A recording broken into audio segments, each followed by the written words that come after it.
Hey, good afternoon. Welcome on into Lunch with Claibs and Joe here on claibsonline.com. We are powered by Ameren, Illinois, driven by Mungenast St. Louis Acura and Mungenast Alton Toyota. And that's where we are here on this Monday afternoon. Claibs, we just got done talking with Jamie about all the things going on out here. A lot of good stuff going on out here. The used car craze is still in vogue, and they have a huge selection. But they're starting to get a few more new cars in now, and they've got a better selection than you're going to find around town.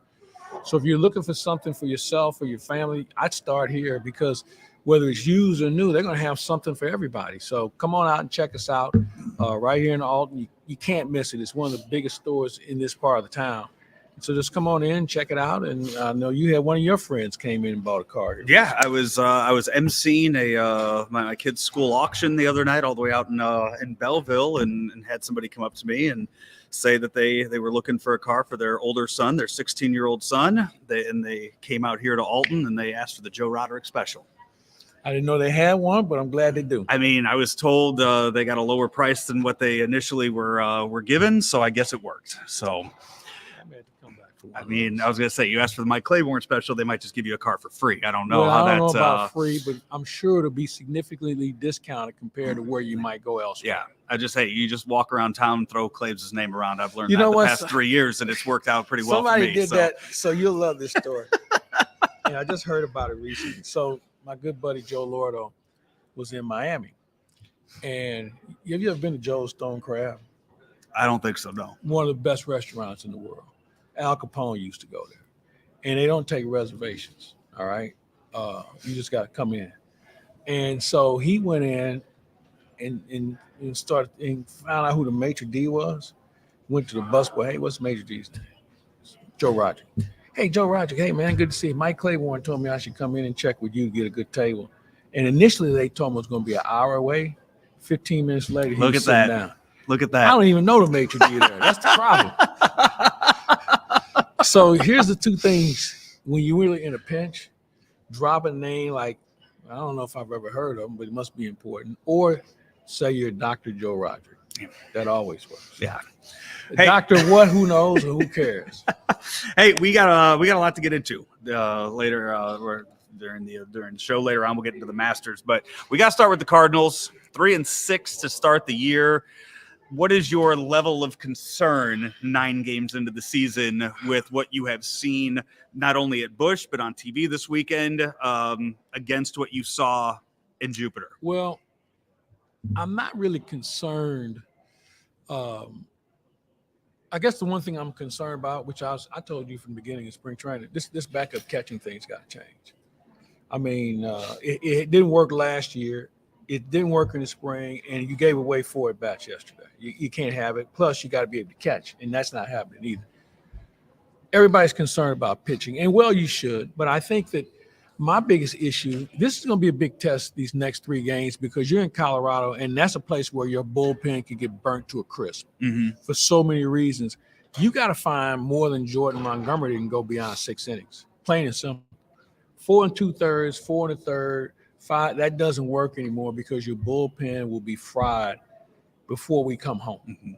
And, Pittsburgh and Arizona are going to give you a problem. I mean, Pittsburgh lost their best player yesterday. Arizona's really gotten off to a good start. But point being, the pitchers have to be better. They have to be able to get to the 6th or 7th inning in order to save your bullpen. The offense, timely hitting just hasn't been there. No. I mean, look at how many guys they strand. Yesterday bases loaded and strikeout, fly out, strikeout. Yeah. So I guess my issue is it'd be different if no one was getting on base. They are getting people on base, and that'll turn around. They'll find a cycle in the order where you'll have 2 or 3 guys that start to swing the bat better, and they'll be okay. But I think the big issue is catching, backup catching. Starting pitching's got to get beyond 6 innings. Yeah. And I know yesterday there was a big concern about why do you use pinch hit Motter in that situation. Now I'm scratching my head too, and I know Ali thought that maybe he could run into one. I know he ran into a couple in the spring, but if you look at his track record, he's never run into one with any consistency. So I don't know what they see. Ollie sat there and answered, though. Yeah. Ollie, he sat there and answered the question, which Ollie will I always know. answer the Yeah, question. and that's something that I think fans and maybe media expected back in the Tony La Russa years, where you would ask him a question, hey, why'd you do that? Yeah. And he would sit there and he would lay it out for you piece by piece as Yeah. to why he did that. And that was something that Matheny really didn't do much of, and that, you know, there was frustration there. Mike Schilt would do it. Yeah. Ollie's very transparent when it comes to that. And that's what you asked for Yeah, in that and you know what? situation. And if you agree or not, you Yeah. say, okay, I don't Right. agree, but you know what? That's why it's your job. That's why, you know, you got the numbers in front of you. And that's why I always say, always remember the manager has more information than you or me or any fan. And when you think about why he made a move, maybe somebody didn't have good numbers against somebody, or maybe somebody was barking, maybe had a little injury they were trying to conceal. There's always something to it. These guys who are managers in Major League Baseball aren't all stupid. Okay, they got there for a reason. Now, sometimes the moves may not work, or they may be a little short on talent, but it's not because they have a lack of information. Mm-hmm. So, I figured going into this year, I thought Jordan Montgomery was going to be your best starter. I thought he was going to put up the best numbers of any starter from what we saw after they acquired him last year. I figured having a whole spring, winter, spring, I thought that this would be the Jordan Montgomery that we would see. The Jack Flaherty issues with the walks, 2 games in, with 13 walks, 2 games in. Yeah.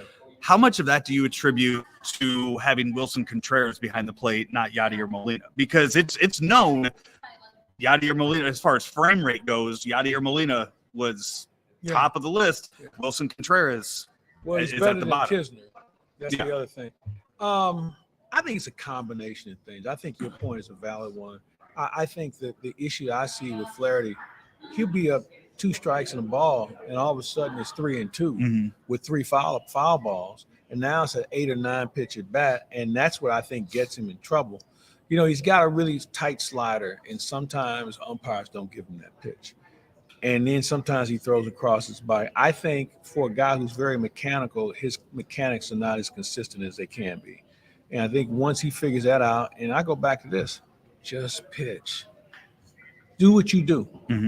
I think there's a lot of overthought with him, and he's trying to be too fine. Hey, listen, if I had a defense like that behind me, I'd let him hit it.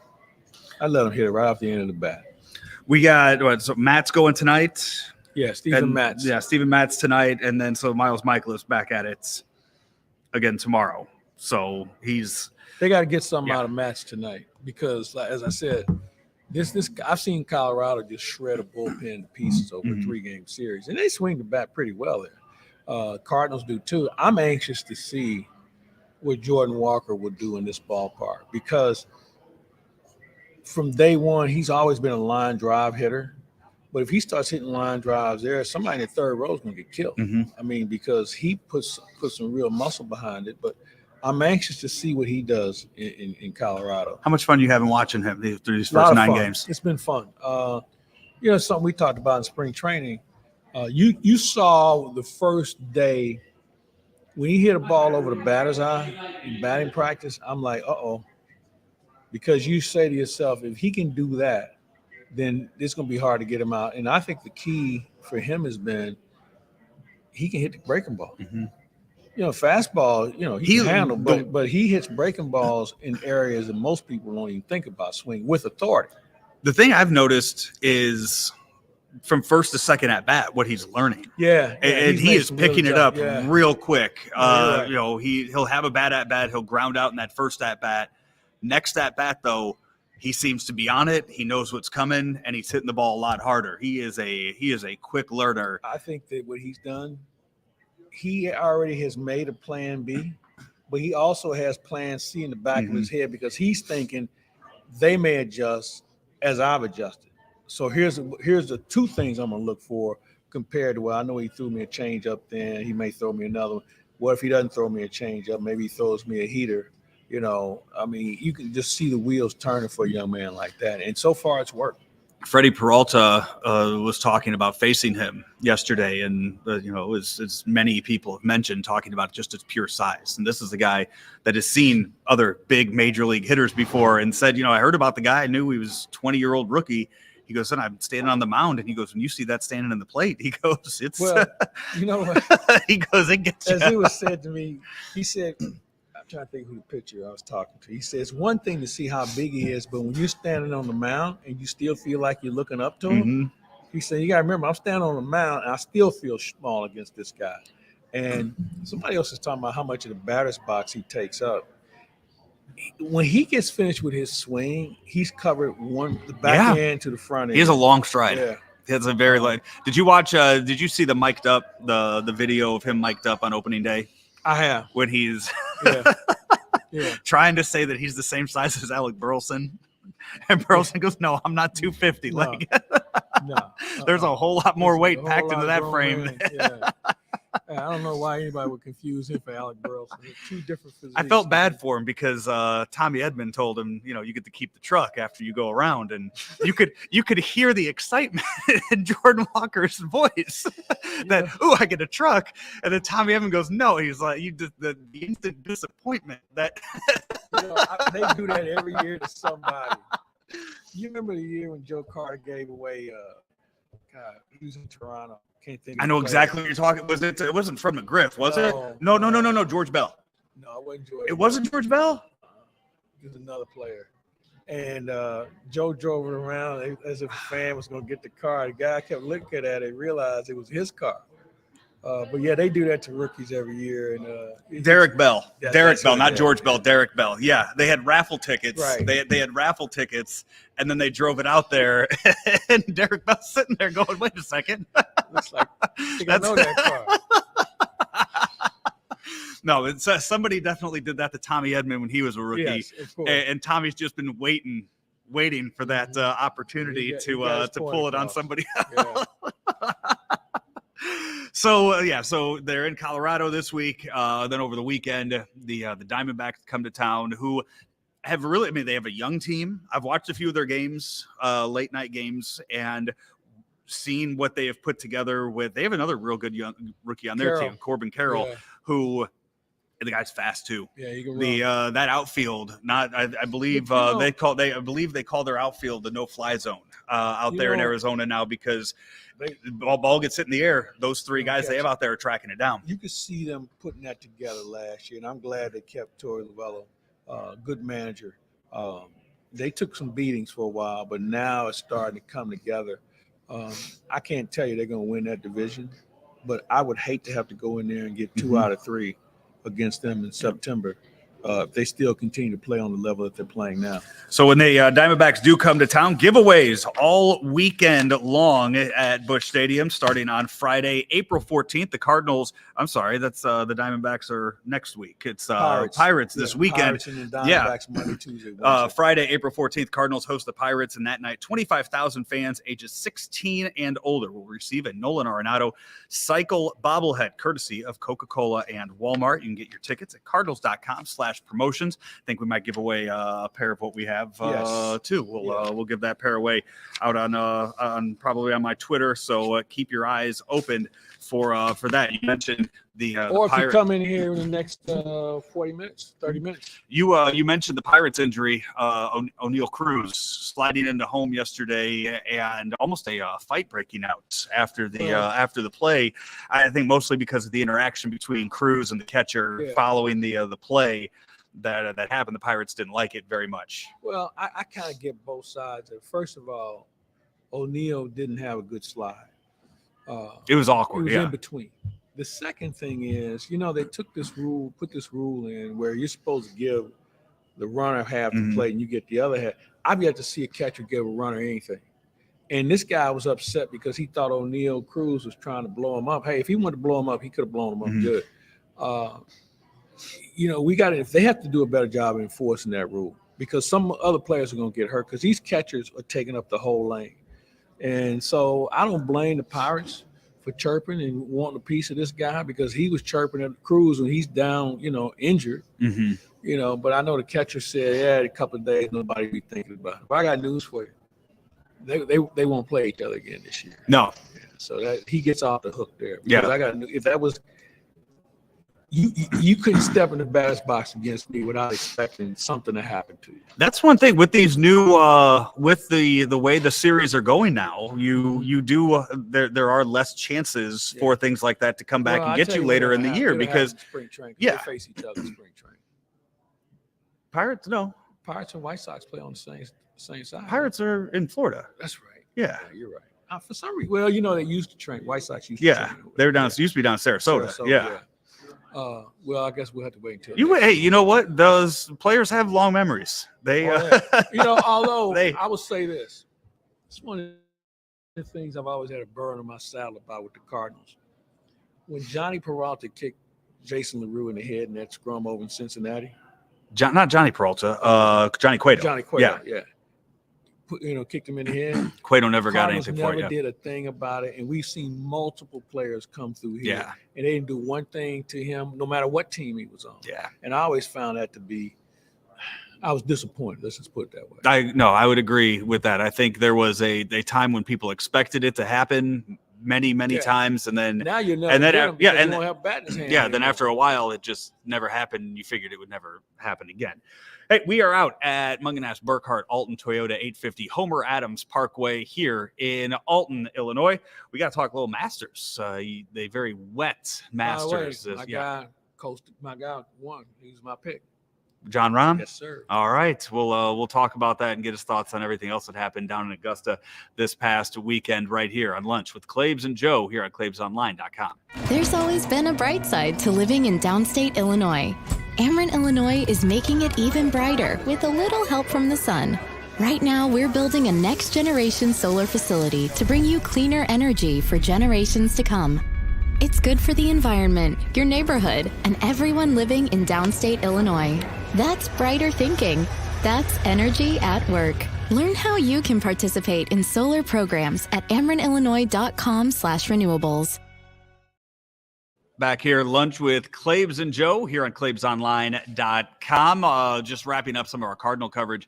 New article up right now. You go to claibsonline.com, you click on the articles page, or it's right there. It's in the featured content page right there on Claibs Online. Rick Hummel's new article, What's Wrong with the Cardinals, looking at the first 9 games and kind of addressing some of the issues that we are seeing with the club. You can go and read that right now on claibsonline.com. The Hall of Famer Rick Hummel each and every Monday bringing his insight to us here. Still writing today in St. Louis. Not fully retired just yet. We brought him back. Retire. Yeah. He'll never retire. He's got too much value to so many people who read him over the last 50 plus years. So we're glad to have him on board. It's fun. We do a podcast every Thursday. We'll do one this Thursday as well, to kind of shoot the breeze, not only about the Cardinals, but other things he's seen around baseball. Let me ask you, baseball's kind of gotten off to a choppy start. And, we talk about pitching with the Cardinals. You look around the game, with the exception of Sandy Alcantara, everybody's struggling as far as pitching is concerned. I think both sides. I mean, so looking at it, I have watched a lot of baseball this first week, just staying up, watching some of the West Coast games, watching throughout. I cannot get a good handle on what to expect out of some of these games yet. And I do think there is a lot of it, I think, can be attributed to some of the rule changes that are going on right now. And I think, and that's all. I mean, you look at some of the look at Joey Gallo or Cody Bellinger, who are hitting the ball. They're hitting the ball. They're getting more hits. They haven't changed anything about it, but some of the balls are getting through now. You're seeing the shift. Every game. You're seeing the shift or the lack of the shift make an impact in a guy getting on or not. I'm seeing so many more balls up the middle. And if you're a good fielding pitcher, you can help yourself. I also think, from a pitching standpoint, you have guys that come from Florida where it's humid. They got a better grip. They make the ball do some things. Then they come north. The weather's cooler and drier, and they just don't have the grip, and they overcompensate a lot of times. And I think the same can be said in Arizona. Guys are not acclimated to their environment yet. Now, that can change, or it really should change after this week. Guys have gone through this rotation twice now, and you'll start to see guys have a better comfort level in what they want to do. But I think overall, I like what I see with regard to the rule changes. I wouldn't change anything with regard to them. Yeah, and I just think that it might take a few more weeks to kind of have an idea of what of how some of these games are going to play out, and who's going to thrive from it, who's going to struggle from it, and what some of these numbers and who some of the top players are going to be. And I mean, Alcantara he was so red hot last year, and that's just continued on to this season. There's just no stopping him. But there are some pitchers that I think top of the line pitchers that are, look at Miles Michaelis. Let's talk. I mean, we'll see what he does tomorrow in Colorado, but he is a guy. He was at the World Baseball Classic. He didn't pitch on the pitch clock a whole lot. He got a lot of his work in those WBC games. I don't know how much that has impacted him. I don't think it's impacted because he was a guy that was always a quick worker. But still, just having that clock going though, regardless of. For him, I would say I don't think that's had as much of an impact. I think when you have situations where I think he's getting squeezed on some pitches. And I don't think guys have found their plan B pitch yet. All right, I throw a sinker, slider, fastball. Not comfortable enough with throwing my slider right now. My sinker, I can't get down enough. Now I'm just throwing a four-seamer, and they're hitting it. And with Michaelis, as one example, I'm not seeing guys getting crushed. I mean, we've seen a lot of dink hits. Like the one game when Toronto had, I think, like 16 hits. Yeah. I mean, they had all but singles. And a lot of them were, as you mentioned earlier, places that would normally been caught last year because of the shift. So I don't worry about him. Well, let me take that back. Anytime you pitch in Colorado, you worry. Okay, because you just never know what's waiting for you. It's April. It's still. I mean, you can maybe get. I mean, maybe not as bad. It can get out of hand quick there. I mean, it's such a big field. That you just got to be careful. So we'll see. If he keeps the ball down, he'll be fine. Hey, all of Commission's articles brought to you by Fast Eddie's, right up the road here in Alton. And we'll be they got a big deal taking place in May that will be all over. But if you're looking for somewhere to go, whether it's go watch the Masters or go hang out with your friends and family, Fast Eddie's is a place to go. Peel and eat shrimp, the Fat Eddie burger. And the cool thing about it is the prices are more than reasonable. Cold beer, you already know about. You got to be 21 or older. But if you're looking for a fun atmosphere, this is where you want to go. And come May, there'll be another reason why you want to go to Fast Eddie's. Let's talk a little bit about Masters. You had your boy John Rahm. Yeah. That third round, little iffy. Yeah. On that third round, but he everything else, 65, 69, 73, and 69. Let me ask you this: did he win it or did Koepka lose it? Oh, Koepka fell apart. I mean, so we're having this discussion yesterday, and I don't know if it's really a fact because you had 3 of the 5 guys on the Live Tour in the top 5. Does playing that extra day have an impact? So maybe so you saw Phil finish second, right? Phil has played 72 holes. The whole year. How many times in his life? Yeah. But that's the thing, that he has done this for so long that maybe it doesn't affect him as much as somebody that got into the started getting used to it maybe a little more. But I would say this though to that, and I think you touch on his experience, but if you haven't done it in a while, it's hard to get back on top of that horse. And I wouldn't say Koepka fell apart physically. I just think that the physical the mental mistakes that took place compounded, and then I think the physical elements set in. I mean, all these guys compounded. But, man, that second and third shot is really where guys are getting cashed in at. And Rahm played an aggressively safe game is what I would say. And how much of the weather, too? That weather was – you went from short sleeve shirts to a parka to a sweater – the back of short sleeve all in 4 days. Yeah. And I agree. I think the weather was a huge distraction. I know I was on with Frank Cusimano on Friday, and I told him the weather was going to have a factor in this.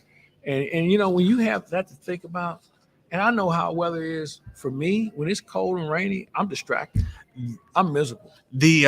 Just the video from Saturday of Tiger walking around in that, I mean we have seen him struggle on the golf course before with his legs. We've seen him withdraw from other tournaments in the past, never before at the Masters. But it was almost like, that you hear people talk about Willie Mays falling down in center field type stuff. But defeated look. you right. see that and you're just like, my God, this is good. the best golfer ever. And he can't walk from his shot to his caddy. And I don't think there was anybody that was shocked to wake up Sunday morning and see that he had withdrawn from the tournament. Yeah. The fact that he stayed on the course all of Saturday, I think, is more of a shock than him withdrawing. Nothing but guts to stay out there that long. And then did you see Jason Day? His I guess he came out and said the reason he withdrew from the 2022 PGA Championship was that a screw came out and was sticking out of his leg. Yeah. Like this is what Tiger's dealing with. That he had a screw just poking out of his leg at a tournament. He's going to have to think about this. And I'm sure he's thought about it countless times. So if there's a plus factor here, in 2 years, he'll be at the Ascension tournament because he'll have a cart. Okay. And he'll eat that course alive. Do you think Tiger wants to play golf riding around in a cart? I think he likes to play, yeah. He rides around the cart when he's not on the tour. Okay. He's playing with people. Yeah, he's riding. Because I know he didn't like when John Daly had a cart a few years ago. Well, that's a different situation. John Daly, I don't know. It wasn't that. It was he had no problem with the cart because his buddy who was at went to Stanford. Remember the kid who lost the Oregon guy? Yeah, he was golf coach up at Oregon recently. I can't think what his Casey. Yes, Casey somebody. Yeah, but anyway, I don't think he was. I think maybe he was to a point where if you have a real ailment, not just because you're overweight, that's a whole different subject. Just that John Daly's lifestyle led to him having a cart. Casey Martin. Your word, yeah, Casey Martin.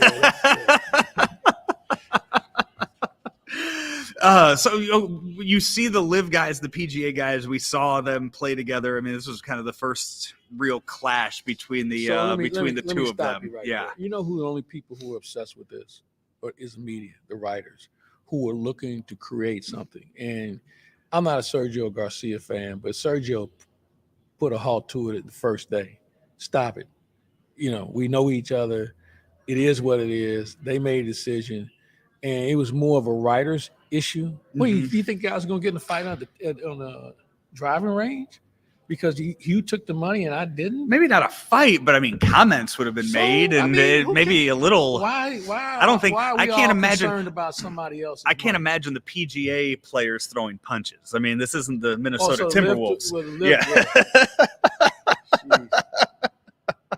Now you know why they ran him out of Utah, because this is not the first situation he had. He and Donovan Mitchell were never on the same page when they were in Utah. Yeah. But anyway, I think this is more of a writer-contrived controversy than it was players. Everybody's making money. And for those who want to bash a live tour, you can go right ahead. But, bottom line is live has been the best thing that's happened to the PGA in years because it created competition and it raised the pots and it raised the ante and it created more spots for guys to get on the PGA tour. So it isn't all bad. If you want to talk about taking blood money, that's one thing. But if that's the case, if you want to hold these guys' feet to the fire because they took blood money, then what about the companies that were sponsoring them? They were also doing it in another manner somewhere around the world. So if you want to throw politics into this event, then you better be careful because this is too easy to be exploited. Speaking of money, if you're sitting there at a tee box and a tree falls within 10 feet of you at Augusta National, are you going to work anymore for the Cardinals? Let me tell you something. You don't even have to be 10 feet.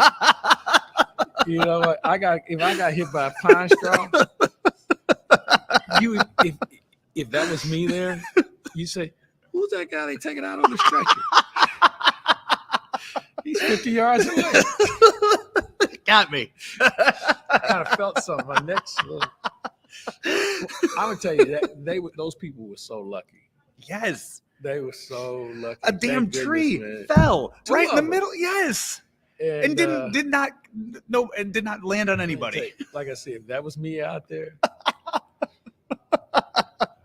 you know what? I might, if you would come to the house, well, he might be coming out of intensive care. He's just coming out of ICU. We're not sure. We can't figure out what's wrong, but apparently he's not well. He was in the clubhouse. Yeah, somebody said they saw him hanging out in the clubhouse. He had the tuna salad sandwich they have out there. Sandwich got damaged too. Yeah, listen, man. I'm not surprised if today that Augusta National wasn't getting sued by somebody. Oh, absolutely. I mean, there were lawyers so fast. There were lawyers getting in their car and driving down there just to ask people, "Hey, were you near it? Were you near it? What can we do?" Yeah, they were all over. They were all over that. But the cleanup, how fast they cleaned that up. I mean, yeah, he was almost like they were prepared. But here's the thing about Augusta National. It's one of the great events. When you think about other than from that angle, they prepare for it every year. So they go through scenarios unlike anything we would think about. So they probably have more people standing by than they have less. Hey, this is Lunch with Claibs and Joe. We got playoffs coming up, NBA and NHL. We will talk about that in just a little bit. We are out at Mungenast Alton Toyota, 850 Homer Adams Parkway in Alton, Illinois. We will be back in 30 seconds. At St. Louis Acura, we have over 130 new Acura models in stock or on the way in March. Like the 2023 Acura MDX, get $1,500 in loyalty cash when you buy, or you can lease the MDX starting at $599 a month. Earn $1,000 loyalty cash on the 2023 Integra, RDX, or TLX, or you can save over $3,500 on our large selection of Acura courtesy vehicles. St. Louis Acura, better than ever for you. Back here, final segment of Lunch with Claibs and Joe. And if you've missed any part of the show, we'll have it up later on this afternoon on claibsonline.com. And wherever you find your podcast, just search for that. We'll have that up. We'll also, Rammer and I will be doing Daily Cards Live before the Cardinal game tonight. They are in Denver taking on the Rockies for 3 before they come back home for the Pirates and the Diamondbacks. Let me ask you something.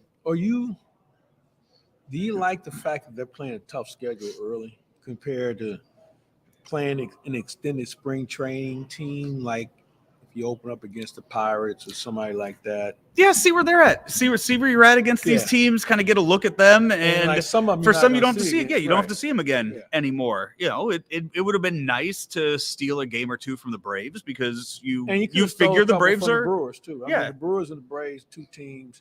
You could have easily took 2 out of 3 against. You didn't. You learn from it, and you kind of go on from there. Yeah, and the Brewers right now playing really good baseball. I don't think they hold up. No, as the season goes on, it's frustrating to lose those games against them. But and the problem is you don't get as many of them. No, you don't. Anymore, so, but you still get games against other bad teams as the season. I mean, you get to play the A's this year. That's a bad team that you get to and now you get Pittsburgh's to play. Going to be bad. That Pittsburgh will be worse off. Yeah. Let's see how the Diamondbacks do away. Who else do you think is going to be bad this year? Let's see how the Diamondbacks do because Diamondbacks started off, I believe, in LA and then they were home. Yes. So let's see how they do coming to St. Louis in April. Let's see how that works out for them. You know who's bad that I wasn't expecting to be bad are the White Sox. You know what? It's just too many moving parts to that whole situation where you got a new manager, you lose your closer, you got some other guys that are already hurt. That's going to be an issue. That's a good point. They could get ugly quick. Mm-hmm. And then you start moving stuff. I mean, they lost. And if they do, then do you make a move for Lance Lynn? What would Lance Lynn say about if they said, "Hey, Cardinals want you back"? He'd go back in a heartbeat. Oh, would he? Yeah. Okay. Yeah. So there's nothing. He only had a problem with one guy. Okay. He's not here anymore. So, if that's the case, then I don't see why the Cardinals shouldn't make that move for that. They got a rough draw losing their closer to a non-baseball related injury. That sucks. Well, here's the other thing. I'm in the market for another starter and a closer. I need 2 closers. Are you? We haven't seen. I mean, we've seen one inning of Gallegos and 1 inning of Helsley so far this year. Closers. I want to see. I think I want to see both of those guys too. Inning guy. Okay. I need another closer in the ninth inning. I don't think we've seen enough of this bullpen. Jordan Hicks, I've seen enough of maybe already. Yeah, I need 2 closers, and he's not on this team. Okay. I don't think the way you use your bullpen today, you can't rely on one guy to come in and close it out every night. I think the era of the 45, 50 save guy, that's over because you can't throw him like that anymore. So you need another closer. You need somebody with professional experience. You know who else is a bad team that we didn't? Another one of the Angels. That's just How can you be bad with Ohtani, Rendon, and Trout all on the same team? They're 5. Like right now, you look at that AL West right now. They're 5-4, but the games you see of them, I mean, it really is that Ohtani does this, Trout does this, Angels lose. Yeah, pitching isn't what it needs to be either. But nobody else is doing anything either. That's true. There was a game the other day. I think those were the only 2 that got hits the rest of the game. The other 7 guys went It's over. hard to watch when you do that. If you're on that team, they all got big contracts. But at some point, you just say, "Man, this we going no place." Right. All right, let's talk some try. NBA and NHL. Okay. So NBA, your playoffs are set in the NBA. That starts up tomorrow with the 2, 7, 8 play-in games. So remember the way it works now with the NBA play-in games. 10 teams make the playoffs, but you have to earn that 7 seed or that 8 seed. So tomorrow, the East and the West, the 7 seed plays the 8 seed.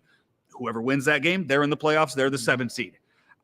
So that game tomorrow, you have Heat and Hawks, and then you have Lakers and Timberwolves. We'll talk about the Timberwolves here in a second. Then on Wednesday, the 9th seed and the 10th seed play each other. So Raptors, Bulls, and then Pelicans, Thunder play each other on Wednesday. The winner of the games on Wednesday will then travel to the loser of the game from Tuesday, and they will play there for the 8th seed. I love it because you know what? Those 4 teams deserve each other. They're all evenly balanced. They all have an issue of some sort. They all underachieved. And all we're asking for you to do is win a couple of games. Yeah. And the problem is they've never been consistent. It's going to be fun. I'm looking forward to seeing it. I think it's an ingenious idea the NBA's come up with just to create enough interest. And by the way, NBA set an attendance record this year. Did you see that? I didn't see that one, no. They were at 97% capacity through the season. And I forgot the number of sellouts that they had.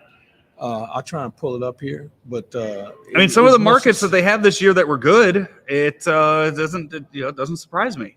It was one of the most successful seasons they've had as a league. And when you look at some of the teams that didn't make the playoffs this year that were expected to be good this season, Dallas and what they did. I hope they throw the book at them. I hope that David Stern and them just throw the book. Okay, so what you're talking about, if you haven't heard the story, Dallas, they kind of it had to do with they lost their last game. If they would have won their last game, the Knicks would have gotten their pick in the draft. So now they get to keep the Mavericks get to keep their pick, and now the NBA is investigating them for tanking. How many other teams need to be investigated for tanking though? Well, but see, here's the thing. I think this was so blatant to the point where even Jason Kidd kind of said, "Hey, this wasn't my call." He said, "You need to talk to my bosses about this." Because you work your ass off all year, and then they say, "Oh no, we don't want to win this tonight." Yeah. All right. NBA set a record in attendance: 791 sellouts compared to 2018-19, where they had 760 sellouts. The arenas were filled to an all-time high of 97% capacity. Wow. So for those who think that the NBA is not alive and well, this is why they're going to get $60 billion in a TV deal. Mm-hmm. I mean, it's incredible. Charles Barkley might want to retire, but I don't know if he'll keep working for that much money. Start another TV show. Yeah. I think it's on CNN. I think you're right Gosh, I forgot who else is on, but we'll find out. We got to get him on one day soon. The other thing is, with these teams in the playoffs, it gives them hope. Mm-hmm. Now they're going to get crushed in the next round, but although I'll tell you something, he said this the other day, and I agree with him. We're going to be hard to beat if we can keep everybody healthy. When Klay Thompson talked about the Warriors, because they got to listen. Klay Thompson, he's Sacramento you know what? round. He's trying to cash checks that, or he's writing checks that Steph Curry's got to cash for him now in the playoffs. He's been shooting the ball really well. Thompson might have been their best player the last 2 weeks. But here's the other thing. He's right, because if they can figure out how to play a little bit better defense on the road, they can get to the finals, because the West is not as – they're good teams, but they can beat Denver. They can beat the Lakers. They're damn sure going to beat Sacramento. If the Lakers beat Minnesota – and they're going to beat Memphis tonight, because Memphis has lost Steven Adams. So that's I should say tomorrow. So the games are tomorrow, the 7-8 games. So Lakers win, they get the Grizzlies. Yeah, and you know what? They can beat the Grizzlies because Lakers had the second best record in the NBA in the second half of the season. The Grizzlies don't have anybody who can stop if he's healthy, if he plays. Their center, and now Steven Adams is out. I think the Grizzlies, they got some real problems because he was a leader. Mm-hmm. He gave them a rim protection, and he was one of the strongest guys in the league. They're going to miss his leadership. They're going to miss his skill set. The other West, ones we know, other series we know, Cavs and Knicks. That's going to be a scuffle there. Sixers, Nets. Let me tell you something. Donovan Mitchell might score 40 every night there. Back in Cleveland, or I mean, in New York, going and playing in New York, yeah. Because I haven't seen anybody that can guard him yet on the Knicks roster. And how many games does Embiid let this go? Huh? How many games? Sixers, Nets. How many games does Embiid let it go? That could be over in 4. That could be over with quick. Then you got Suns, Clippers. Clippers are hurt and they're soft. So that thing could be over with quick too. Suns also is. I don't think Durant has lost a game that he's played. They've lost a game that Durant has played in. Right. I think he's only played in like 9 or 10. Yeah, that's but enough. Yeah, and then Kings and Warriors, which you already you like the Warriors only because the Kings have no experience. No, but I mean that first game, Kings at home. If they can knock off the Warriors and make them doubt themselves about whether or not they can play on the road in the postseason, not worried about it. They can win that first game. So let's talk about if you missed what happened with the Timberwolves. First off, Rudy Gobert gets into a fight in the huddle, and he's told to leave. He's told, "All right, get out of here. You're going home." And then rookie Jaden McDaniels, I guess, upset about it, walking down the tunnel, punches a wall, breaks his hand. I've never seen the Wall lose that confrontation. It never does. Undefeated. Nope. It never does. And in baseball, not to punch it with your throwing hand. Yes. So that's situation. In the NBA, you need both hands. This is true. Minnesota to me was a disappointment this year. I thought with Gobert, Karl Anthony Towns, and Anthony Edwards, they had enough to make it very interesting. Mm-hmm. Something went awry. Gobert was one of the great defenders of the league. He wasn't as defensive minded this year as he should have been. And he's had problems in the locker room before. I mean, he and Donovan Mitchell, they had some epic knockdown dragouts. He just didn't come out like we saw it on Sunday. But when it's all said and done, they don't have time to worry about that. They got to go out and play. And I don't see the chances being very good, but they got enough talent to scare somebody, and that's the thing you have to be concerned about. Looking at the NHL playoffs for that start in a week, they still have a few games left on the year. Blues have 2 games left before they wrap things up.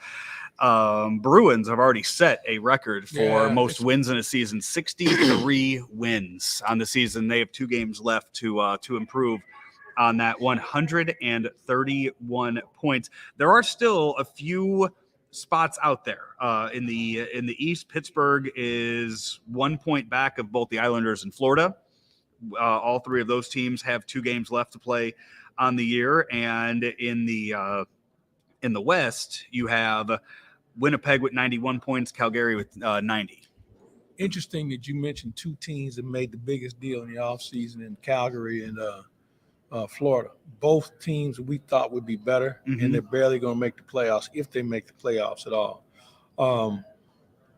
There's some pretty good matchups that's going to take place over in the NHL with regard to playoffs. Calgary is an interesting team, although they're playing in spite of Daryl Sutter. Because if they don't get in, he'll be the first guy that gets fired. And then they ought to get rid of Kadri because he's created a cancer within that dressing room. When you look at some of those other teams, they're in that position for a reason. They weren't consistent as they needed to be, but they can all be dangerous. And I think that's something everybody needs to take into account. I think it's wide open in the West. There's some really good teams. You think about the Kings and Colorado for two teams right off the top that jump out at you. But I want to go back to this Bruins thing for a minute. Yeah, I watched the Bruins a lot this year, and they're a really good hockey team. But I don't think they're as good as that 76 team, that Canadian team. And maybe this is a wrong comparison. Just look at all the Hall of Famers who are on that team. I mean, Joe, they were going through teams, and they played less games. They were going through teams that year. They caught the Flyers. They sent the Flyers home in 4 in the finals. And the Flyers were as good as anybody. The Flyers started the season winning 33 in a row. Or they went 33 games without losing. So I'm going to still defer to the Canadian team, but this Boston team, you certainly tip your cap to them and Jim Montgomery in his first year, Pasternak scoring 60 goals. I think that's the first 60-goal scorer they've had since Esposito did it, and he had 76 goals and 76 assists in the same year, which is hard to do. Do you think the NHL is marketing what has happened this season well enough? Because when you look at what I mean, 63, you have a 63 win team. As you mentioned, a 60 goal scorer with that. And then you have Connor McDavid, who has scored 150 points. Have they done a good enough job of marketing I don't think they ever do. These are legitimate stories. And for some reason they get stuck in getting, the NHL is known for, it's not McDavid or it's not Pasternak or the goaltender. They're talking about who's not dressing out for Pride Night. This is where they missed the ball. The gold standard for marketing is the NBA. They have their players and everything. NHL, you can name 4 commercials. Yeah, you can tell it. I mean, and maybe it's a sport. I get it, but at the end of the day, this has been a very good season for the league that hasn't been highlighted. So this weekend, Claibs, I'm going to be Friday. I'm driving up to South Bend, Indiana. I'm running a half marathon up at Notre Dame this weekend. I have never been. I have never set foot in South Bend or the campus of Notre Dame before. It's a nice place. It's a good place to visit. They got a good Ruth Chris there, as a matter of fact. I think I still know the owner there. I'll check on it this week. All right. But it's a good place to go, especially this time of year. Spring on that campus is really nice. And then you see all the history of the Golden Dome. You see Touchdown Jesus, that whole 9 yards. The race is all through the campus. So the race is all, it's called the Holy Half. So it's 13 miles all throughout the campus. The problem is you got to keep your eye on the road instead of looking at everything. Right. You're going to run into a tree or something. Right. And I got to run fast too. So my plan, run this, and then I'm getting in the car and I'm driving to south side of Chicago and hitting up all White Sox, Orioles. Okay. There's a giveaway that afternoon that I really want. It's a 1993 crew neck sweatshirt that they're doing a giveaway for, and that was one of the first baseball teams I ever watched. I was 8 years old. Crew neck, huh? Yeah, just a nice sweatshirt that they have, and I saw it, I want it, and it's gosh darn it, go get it. Frank Thomas, Robin Ventura, Harold Baines, Jack McDowell, Alex Fernandez, Wilson Alvarez, how they didn't win. Roberto Hernandez. I can go on and on, naming probably 20 of the 25 on that roster that year. Harold. And I was 8. Really, one of the nicest, quiet guys you'll ever meet. Harold Baines stood further in the back of the batter's box than anyone I've ever seen before. I'll tell you one other guy used to be like George Hendrick. George Hendrick could wipe that back line out, and he'd be almost in the catcher's lap. But Harold Baines would have had 3,000 hits had he not been hurt those 2 years. One of the nicest guys you'll ever meet. Doesn't say a lot, but when he does say something, it's always something pleasant. I think he's still on that White Sox coaching staff too, unless they cleared him out. But I think he was kind of. I feel like he was kind of like the Willie McGee of the White Sox staff for a long time. That's a good title to have. I don't think Harold's helping with many outfielders like Willie is. No, Willie's got his hands full. I don't know if Harold owns a glove, but he didn't use one when he was playing. So yeah, that's my plans. But hey, if you're in town this weekend, plan on going out to the Cardinal game Sunday, April 16th. Cardinals host the Pirates. Giving away tickets? You tell me what day we're giving away tickets. Yeah, you tell me, and I'll put it out there.